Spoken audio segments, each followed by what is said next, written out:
झनक सीरियल में आप सभी का स्वागत है। बेल आइकन को प्रेस कर लीजिए। लाइक सब्सक्राइब शेयर करना ना भूलें। इंटरेस्टिंग एपिसोड को देखने के लिए ऐसे ही बने रहिए। आज के एपिसोड में जहाँ पे हम देख रहे हैं कि झनक जो होती है वो ऋषि से सवाल करती है कि मुझे कोई प्यार नहीं कर सकता है और मैं नहीं चाहती हूँ कोई प्यार करे। वैसे साजबाती दीदी भी मुझे प्यार करती है। उस घर में बहुत लोग प्यार करते हैं, मुझे अच्छा लगता है। तभी ऋषि बोलता है बस इतने लोग और उस घर में कोई नहीं है जो तुम्हें प्यार करता है झनक। तभी झनक बोलती है मुझे तो नहीं लगता और कोई है जो प्यार करता है। तभी ऋषि बोलता है अच्छे से सोचो, हो सकता है जो तुम्हें बहुत ज़्यादा प्यार करता हो, तुम्हारी परवाह करता हो। तभी झनक बोलती है देखिए चारी बाबू, अगर ऐसा है तो मैं नहीं चाहती अब इससे ज़्यादा कोई मुझे प्यार करे, क्योंकि ये सब प्यार बहुत छोटे देती है। बेहतर यही होगा कि मैं जैसी हूँ, जिस हाल में हूँ वैसे ही रहूँ। तभी बोलती मैं जा रही हूँ, मैं प्लेट्स लेके आती हूँ। तभी ऋषि बोलता है झनक एक मिनट, तुम्हें ऐसा क्यों लगता है कि तुम डिसाइड करोगे कौन प्यार कर सकता है तुमसे कौन नहीं। तभी झनक बोलती है तो मेरी ज़िंदगी में बचा ही क्या है। देखिए चारी बाबू, एक ही बार शादी हुई थी मेरी आपसे, चाहे ज़ोर ज़बरदस्ती चाहे जैसे भी हुई थी, वो शादी को ही मानना पड़ता है। हमारे यहाँ जो भी होता है एक ही बार होता है, हम वही मानते हैं। फिर वो शादी चाहे टिकी रहे चाहे नहीं टिकी रहे, चाहे जोरन ज़बरदस्ती चाहे जैसे हुई हो, और मेरे पास कुछ चारा नहीं था तो मैं क्या करती। लेकिन अब मैं किसी और से प्यार करके मैं अपनी ज़िंदगी शायद नहीं बसा सकती। और रही बात आपकी, तो आप अदिति दीदी के साथ खुश रहिए ना। तभी ऋषि बोलता है झनक ये तुम मुझे नहीं बताओगे, तुम मुझे नहीं रोक सकती प्यार करने से, तुम अपने आप को रोक सकती हो लेकिन मुझे नहीं। और मैं क्या करूँ, ये जो फीलिंग्स तुम्हारे लिए बढ़ती जा रही है रात दिन, मुझे खुद भी नहीं समझ में आ रहा है। मुझे पता है इससे मैं तुम्हारी भी लाइफ को कॉम्प्लिकेटेड कर दूंगा, अपनी भी लाइफ को कॉम्प्लिकेट कर चुका हूँ, लेकिन मुझे कुछ भी नहीं समझ में आ रहा है। मैं जब तुम्हारे बारे में सोचता हूँ ना झनक, तो मुझे कुछ भी समझ में नहीं आता। मुझे ऐसा लगता है कि मैं तुम्हारे लिए क्या कर जाऊँ। मैं सिर्फ इतना ही चाहता हूँ। आई नो कि तुम अपनी लाइफ में बहुत कुछ अचीव करना चाहते हो, मैं चाहता हूँ तुम अचीव करो। मैं सिर्फ और सिर्फ तुम्हारा साथ देना चाहता हूँ, दैट्स इट। मैं अदिति को भी नहीं छोड़ सकता क्योंकि अदिति मेरी एक रिस्पॉन्सिबिलिटी है। और मैं कहीं ना कहीं उनसे बहुत प्यार करती हूँ और मैं भी करता हूँ। मैं पर ये फीलिंग्स भी जो तुम्हारे लिए वैसे नहीं हो सकता। तभी झनक बोलती है शारी बाबू बस करिए, आप ये सब बातें बोल के मुझे और शर्मिंदगी महसूस मत करें। आप ऐसा नहीं कर सकते। आपने जब अदिति दीदी से शादी कर लिया तो आप मेरे बारे में क्यों सोचते हैं, और अगर ऐसा था तो आपने शादी क्यों किया। आप बैठिए, मैं लेके आती हूँ प्लेट। या ऐसा कहते हुए जनक चले जाते हैं और प्लेट लेके आते हैं और वो खाना सर्व करते हैं। तभी ऋषि को खाना खाता है, जनक भी। तभी ऋषि बोलता है काम करो जनक, अच्छे से पेट भर के खा लो। तभी जनक बोलती है वैसे आप क्यों चाहते हैं मैं खाना खाऊं। तभी ऋषि बोलता है जनक तुम भी चाहती हो ना तुम्हें कोई रहे जो खाना खिलाए। लास्ट बार तो तुमने अपने अम्मा के ही हाथ से खाना खाया रहेगा, उसके बाद तो तुम्हें याद भी नहीं होगा खाना कैसे खाना है, कब खाना है, कोई तो तुम पे ध्यान भी नहीं देता होगा। और इनफैक्ट मैं भी खाना खा रहा हूँ तुम्हारे साथ।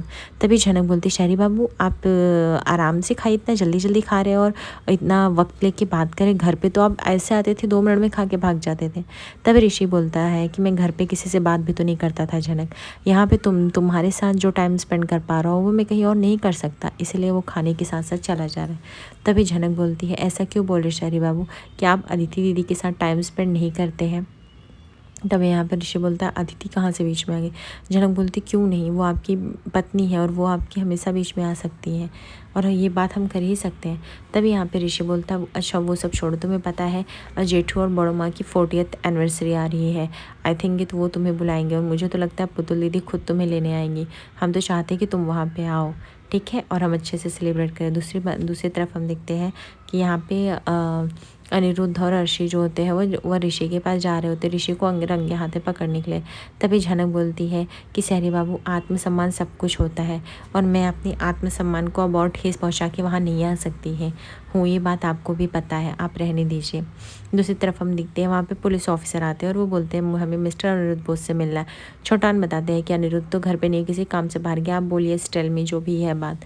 तभी पुलिस बोलते हैं हमें एक बॉडी मिली है, हमें शायद ऐसे डाउट है कि वो अंजना जी की बॉडी हो सकती है, प्लीज़ चल के डिटरमाइन कीजिए। जैसे ये जेठू बात सुनते हुए लड़खड़ा के गिरने लगते हैं। छोटान तुरंत जाता है और उनको सपोर्ट करके बैठाता है और छोटान बोलता है कि इंस्पेक्टर साहब क्या मैं बाद में नहीं आ सकता। इंस्पेक्टर बोलते बिल्कुल भी नहीं, आपको अभी चलना पड़ेगा आइडेंटिफाई करने के लिए। जहाँ पे छोटान जो होते हैं वो जेठू को बोलते हैं आप अपना ध्यान रखिए, कह के वो निकल जाते हैं।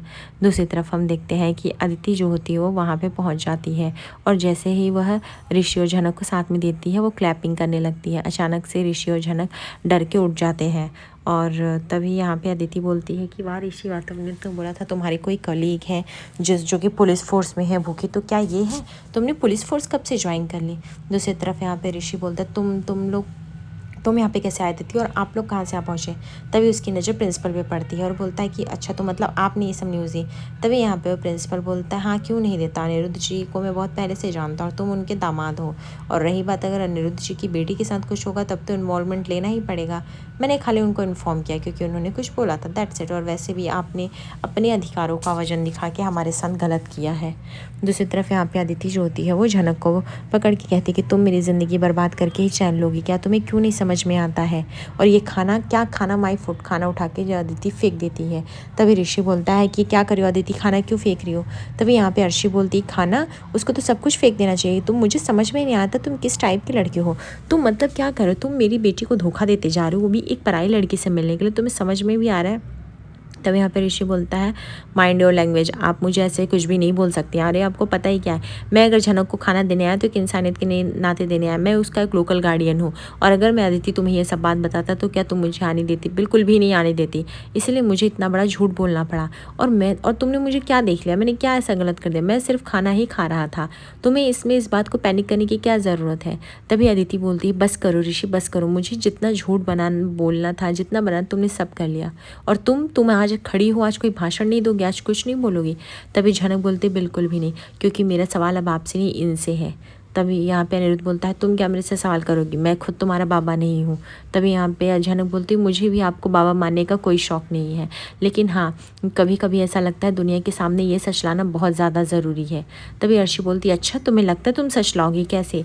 तुम तो, हम जो लॉयर हायर करेंगे ना, तुम उसकी फ़ीस भी तुम क्या तुम्हारी 7 पुश्तें नहीं दे पाएंगी। तभी झनक बोलती है मुझे वो करना भी नहीं है, क्योंकि मेरे एक सच ही काफ़ी है। मुझे कुछ नहीं चाहिए, आपका प्रॉपर्टी, हिस्सा, पैसा कुछ भी नहीं चाहिए मुझे, लेकिन मेरी माँ को इंसाफ दिलाना, मुझे बताना है कि वो झूठी नहीं थी, उसने जीवन भर आपको प्यार किया और उस परिवार और मेरी रगों में आपका खून दौड़ता है, और इस बात का सबूत मुझे देना ही पड़ेगा।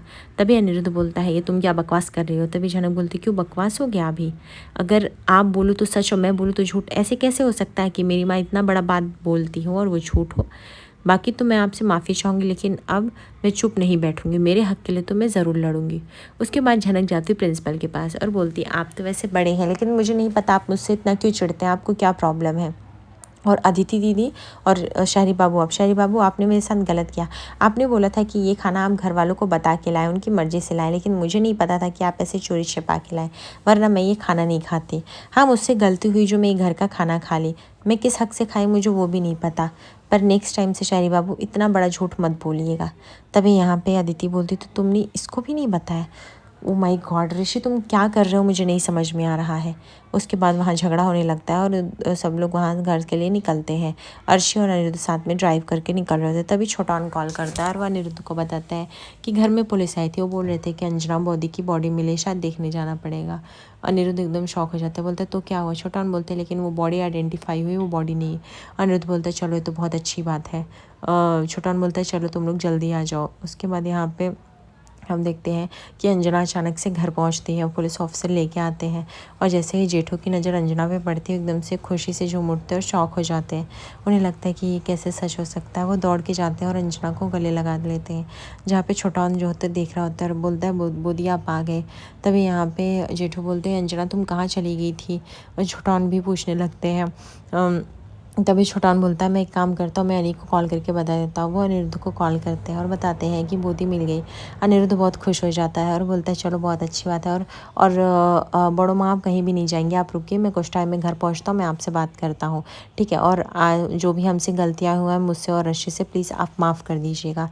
तभी यहाँ पे बड़ो माँ बोलती नहीं ऐसी कोई बात नहीं है। और उसके बाद अनिरुद्ध कॉल रखता है। तभी यहाँ पे अर्शी जो होती है अनिरुद्ध को घूर रही होती है कि ये आखिर ऐसे कैसे बोल सकता है, वो भी मैं माफ़ी मांगूँ। दूसरी तरफ यहाँ पे छोटान जो होते हैं बोलते हैं कि बोदी कुछ भी हो, इस अर्शी को तो इसकी सज़ा का परिणाम मिलना ही चाहिए, मैं इसके सामने पुलिस एक्शन लूँगा। तभी अंजना बोलती बिल्कुल भी नहीं छोटान, तुम्हें ऐसा करने की कोई ज़रूरत नहीं है, मैं तुम्हें बोल रही हूँ ना, हम जैसे भी हैं ठीक हैं, और किसी की वजह से हम घर छोड़ के नहीं गए। जब छोटान बोलता है आप बोल रही हो बॉडी इस टाइम, इसलिए मैं इग्नोर कर सकता हूँ, लेकिन मैं हर बार नहीं इग्नोर करूँगा, और आपके लिए तो बिल्कुल भी नहीं। इसका जवाब तो अर्शी को देना ही पड़ेगा, क्योंकि वो जो कर रही है वो सरासर गलत है। दूसरी तरफ हम देखते हैं ऋषि को परिवार के सामने लाके खड़ा कर दिया जाता है, जहाँ पे तनुश्री बोलती है कि तूने ऐसा क्यों किया, घर वालों से झूठ क्यों बोला, उस लड़की के लिए तुझे इतनी हमदर्दी क्यों है। दूसरी तरफ जेठू बोलते क्या हुआ बेटा, वो लड़की अच्छी सही है, सलामत है कि नहीं। तभी यहाँ पे इंदुमती बोलती क्या कर रहे हैं आप यहाँ पर, ऋषि को डांट पड़ रही है और आपको उस लड़के की पड़ी है। तभी नीलू जो होती है वो सवाल करने लगती है और बोलती है भाई सच में हद हो गई है, तुझे उस लड़की की इतनी फिक्र क्यों है, तू हम लोगों से झूठ बोल रहा है, तू अदिति को इतना हर्ट कर रहा है, यहाँ तक उसके कॉलेज पहुँच गया, चल तू पहुँच भी गया, तू गार्ड से भिजवा सकता था खाना, नहीं तुझे खुद देना था, उसके साथ बैठ के खाना था, व्हाट इज़ दिस। तभी ऋषि बोलता है नीरुदे प्लीज़ आप ये सब मैटर में ना ही बोले तो बढ़िया रहेगा। तभी उसके बाबा बोलते हैं हाँ तू सबका एक काम कर, मुंह बंद करा, तू सबको बता, कोई ना बोले तो तुझे कौन बोलेगा, तू इतना बड़ा जो गलत चीज़ कर रहा है उसके पीछे हम बोले ही ना। तभी यहाँ पे अदिति बोलती सही बात है, किसी को कुछ भी बोलने की ज़रूरत नहीं है, I want to just one announcement कि अब मैं इस घर में नहीं रह सकती हूँ, मैं अब जा रही हूँ क्योंकि अब मैं ऑलरेडी बहुत फ्रस्ट्रेट हो चुकी हूँ, मैंने आप लोग के कहने पर बहुत बार रोक लिया आप खुद को, बट अब नहीं। तभी यहाँ पे इंदुमती तनुश्री उसे रोकते नहीं, अदिति ये तुम्हारा घर है, तुम ऋषि की पत्नी हो, तुम मत जाओ, तुम जाओगी तब तो ऋषि और मनमानी करेगा। तभी अदिति बोलती है ऋषि कोई 5 साल का नर्सरी बच्चा नहीं है जिसे मुझे कंट्रोल करना पड़े, ऋषि की खुद की लाइफ है, वो डिसीजन ले सकता है, उसे जो करना है वो वही करेगा, जैसा कि उसने बोला कि उसको झनक को जब मदद करना होगा वो तब जाएगा, अब मैं इससे ज़्यादा कुछ भी नहीं कर सकती। तभी अर्शी बोलती है अदिति मुझे तो तुम्हारी शादी ही नहीं करानी चाहिए थी, मैं पहले ही बोल रही थी कि हम यहाँ नहीं आते हैं, बट तुमने ही नहीं सुना। दूसरी तरफ यहाँ पे सुरजीत भी बोलता है कि तू बता ऋषि तू ऐसा क्यों कर रहा है, उस लड़की के लिए इतनी हमदर्दी क्यों है। तभी ऋषि बोलता है वो लड़की इतनी मासूम सी है, उसका माँ बाप का आज तक पता नहीं है, अगर अदिति तुम्हारे पापा सही टाइम पे उसका जिम्मेदारी उठा लेते ना तो शायद आज मुझे नहीं उठाना पड़ता, पर तुम्हारे बाबा समाज के डर से जो नहीं कर पाए हैं ना उनको एक दिन करना पड़ेगा और इसका गिल्ट बहुत भुगत देंगे। तभी अनिरुद्ध बोलता है यहाँ पे मेरी बात कहाँ से आ गई है, यहाँ पे तुम्हारी बात चल रही है ना तो तुम बताओ। तभी यहाँ पे ऋषि बोलता है आप लोग पहली बात तो मुझसे से बात नहीं कर सकते, पहली बात तो ये सुनिए ठीक है, और आपको भी पता है क्या सच है क्या झूठ है, अगर झनक ने जिस दिन साबित कर दिया ना कि आप ही उसके बाबा हैं तो आपको अच्छे से पता है कि आपकी रेपुटेशन का क्या हालत होगा, तो इसलिए आप ना बोले तो बेहतर रहे। तभी अर्शी बोलती तुम हमको धमकी दे रहे हो, तुम समझते क्या हो खुद को, मेरी बेटी को धोखा देने वाले। तभी यहाँ पे ऋषि बोलता है एक्सक्यूज़ मी आंटी मुझे आपसे बात भी नहीं करनी, मैं सिर्फ अपनी पत्नी से बात करना चाहता हूँ, अदिति से, और आप लोगों से नहीं। दूसरी तरफ पुतुल बोलती है और किस बात का आप लोग इतना इश्यूज़ क्रिएट कर रहे हैं, ऋषि को मैंने ही बोला था जनक को खाना दे आए और मैंने ही उसे बोला था कि झूठ बोले, अभी सबको सच बताएगा तो घर में कलेश होगा, झगड़ा होगा, मैंने ही मना किया था तो इसमें गलत क्या कर दिया।